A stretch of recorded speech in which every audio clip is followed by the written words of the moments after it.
yung mga isa sa mga challenges? Aside from that, ano pa yung mga dinanas mo? Dinanas ko ng time. Yung game na yun. Dami eh. Nahirapan din ako sa totoo lang. Hindi ko alam kung dahil ba Di. dalaway nila on o pagod ba. Hindi ko alam dahil grabe talaga yung ensayong ginawa nila para sa amin ng time na yun. Madaming pwede. Yun nga, kagaya na sinabi ko. Pag talaga yung bola, may nananalo, may natatalo. Tapos ngayon, anong mga panalo mangyayari sa career mo after? Ngayon naman, Nasa middle of the year na tayo pwede. oo, panalo, para sa akin, panalo pa din naman yung taon ko ngayon kahit syempre less na lumalabas sa TV ngayon. May mga film din kami na hindi pa talaga lumalabas din. Anyways, siguro kaya ako masasabing panalo kasi syempre yung first time ko na naglalaro ako ngayon sa pro team na yun yung trabaho na ginagawa ko. Kaya na-enjoy ko talaga kasi parang college or high school days. And yun, syempre, endorsement or... Bakit hindi pa lumalabas yung film? Hindi ko din alam eh. Kasi tapos na yun.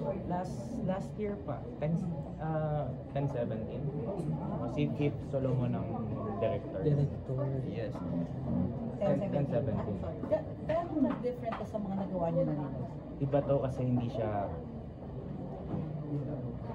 parang rom-com na ang story niya. Siguro pwede ko naman sabihin hindi. Ay, paano kaya? Kasi baka pag sinabi ko kahit patikim, maano na eh. Pero para sa akin, hindi to showbiz. Hindi to showbiz Hindi iba talaga siya sa mga nagawa namin noon. Ngayon, may mga halong, alam mo na, hindi naman yung nasa isip niyo, kumbaga. Pero heavy acting gano'n. Yung ano, may pagka-drama siya na may pagka-sexing konti, mga 20%. Mature. 20%. Pero nandun pa din siyempre sa edad namin na 17 ako, 16 din. Oo naman kayo. Oo nga, 17 ako, 16 siya. Diba? So yun. Ayun. Tapos ikaw ba pinangarap mo maging PBA player? Oo.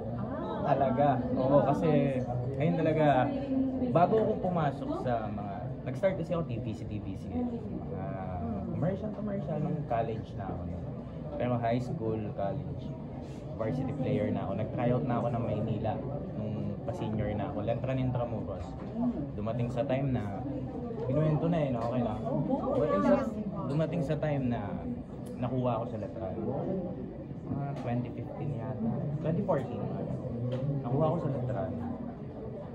Kaso wala pang dorm para sa akin. So babalik ako. Pero pinapabalik na ako everyday training. Kaso layo ko, Binyan, Intramuros. So sabi ko wala akong dorm. So paalam muna ako sa coach ko sa college. Kasi kakagraduate ko ng high school nung time na magka-college ako. NCAA sa ako. Sabi sa'yo ng coach ko na try mo muna mag-senior ng NC. Kasi galing ako juniors NCAA high school. Nung tinry ko, dito muna ako, bago ako mag-Maynila. Ending naman, nung nag-player na ako nung college, after mismo nung NC namin na liga nung college, pinatawag na ako. Yun na yung hashtag audition. Yun na yun na nag-start. Sabi ko, sige try ko. Nakuha ako. Noun choice. So, mas gusto ko din mag-artista kasi nag-TVC na nga ako eh. Gusto ko din matry sa team. Yun. Yun naman. Pero sa tingin mo late na ba? Ngayon mo sisimulan yung pangarap ko sa PBA? Feeling ko late na. 17 ka pa lang eh. 17 nga eh, pero syempre pag dumating na ako ng 18. Kasi sa totoo lang, pwede pa kung may pagkakataon. Pero kasi para sa akin, ako tinanggap ko lang si MP ngayon dahil bukod sa trabaho din yan, gusto ko, wala pa kasi ako ngayong ginagawa. So, si Star, sabihin ko na si Star sa ABS, wala talaga nakalatag sa akin. Hindi, anong gagawin ko? Magbabasketball. Pag nabigyan ako ng pagkakataon dito makapagmakilala sa pagbabasketball, makapagpasikat pa. Pag may iaangat na liga, tatry ko. So pwede mong iwan ng pag-artista if ever? Pwede pag nabigyan ako ng magandang pag-ano dito. Kasi, yun nga, sa ngayon kasi kung saan tayo, di ba? Kung saan tayo kikita. Siyempre kami, oo. Pero siyempre nandiyan na din naman yung mahilig tayong mag-invest kasi sa mga ibang bagay. So, hindi naman din talaga nababaliwala yung mga pera natin. Kayo rin, Hindi ka nakapagsalita, naiiwan ko na to. yearly, pasweet ng anniversary niyo. Grabe ka mag-plan. Ano to? Ilang months in preparation to? Isa kang ideal boyfriend talaga. Siguro mga 1 week. One week preparation lang yun. Oo, syempre. Fireworks and ano. Oo. Hindi, kasi ako naman, syempre ibibigay natin yung effort na ano yung ikakasaya. Lalo na ang hirap sa sitwasyon ko ha. Kada taon iba-ibang nangyayari sa celebration namin. So, ang lahi kong nasa utak, ano susunod? Paano na?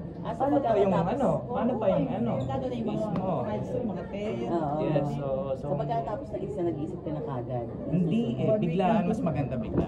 Promise, mas maganda. Biglaan pa yun. Mas dinadaan ko lang din sa ibang setup naman. Dito dapat ano tayo, nature yung feels. Dito naman dapat medyo class naman yung feel. Ganun lang, doon ako nagbabase. Magkano pa si Loisa nag-expect? Kapag, alimbawa, ano niya na, para sa 7. Hindi, di talaga siya. Nung one time, etong last, ang sabi ko sa kanya, sobrang kinakabahan na ako kasi baka naman sabihin ko na sa'yo, magsiset up ako ha, tulungan mo ako. Kasi wala na ako naisip eh. Personal ko, parang lahat na yata ng setup nagawa ko, tulungan mo naman ako. Sabihin ko na sa'yo. So nung last, alam niya na yun. Pero hindi niya alam kung ano yung kalalabasan ng issue. Tsaka yung excitement natin. Yeah, so ratong ba. Kaya nagulat siya, nakita niya puro ilaw yung sa reg na ayos. Hindi niya alam yon. Pero alam niya yung papakita ko sa Pinterest. Pero eto ba gusto mo? Okay, ganyan. Tapos doon babali lang ako ng konti. Nagugulat siya na. Ganito kaganda. Siyempre. FYI na kita, abangan na yan every year. Naku, ayan nga, kaya ako kinakabahan sa mga ganyan, sa mga fans na sa Twitter, sabi, ano kayang pasabog ni Ronnie, ano kayang pasabog? So doon ako kinakabahan. Kaya, May expectation pa tayo. yes, baka kasi mamaya pag hindi ako nagganon, sabihin nila, ay maghihiwalay na yata itong dalawang to. Mahirap na. Di ba ako wala ng post? Kaya, hindi, kailangan lagi taon-taon to. At aside sa pagiging sweet ng pag-anniversary, sa mahaba na yung relasyon, paano mo pa siya pinapanatili mo? Pina-excite mo rin kayo. Keeps the love Kasi alive. minsan di ba matitake for granted mo na kasi matagal na masyado na tutong. Siguro, para sa akin yung pagiging relax namin sa isa't isa, bigayan. Hinahayaan ko siya, hinahayaan niya ako. Basta alam ko yung tama't mali, alam niya yung tama't mali. Safe. Aalis siya ako. Kasama niya kaibigan niya ako. Kasama ko kaibigan ko, alis ako. Hindi kami make sa isa't isa. Kaya dumadating sa punto na, yes, hindi walang something na sakalan. Kaya dumadating sa punto na, ano yun, pag may mga, pag ganun kasi yung partner mo, iba eh. Iba na parang, ako personal, nararamdaman ko sa iba eh, bihira ka makakita ng ganito, maka-experience ng ganito. Siya na talaga yung, alam mo yan, siya na. Yung selos factor, wala. Selos, hindi eh, yun nga eh. Kasi sinabi ko sa kanya, pag nagselos ka, wala kang tiwala. Pasan yung tiwala doon, di ba? Paano ngayon, ako nandito ako sa pagbabasketball, ikaw nasa showbiz. Ako handa ako may makapartner kang iba sa akin. Kasi wala ako sa Nag-usap na kayo na okay lang na safe. okay lang. Kasi sabi ko, may tiwala ako sa'yo. Di ba? So same yun, sa ba't siya magsaselo sa akin? Ba't ako magsaselo sa akin? Eh, may tiwala nga ako sa'yo. Kaya, So, parang may separate kayong buhay, parang umiikot lang sa'yo. Iski sa work. Hindi so pwede. kasi tapos na kami, lagi na lang kaming magkasama.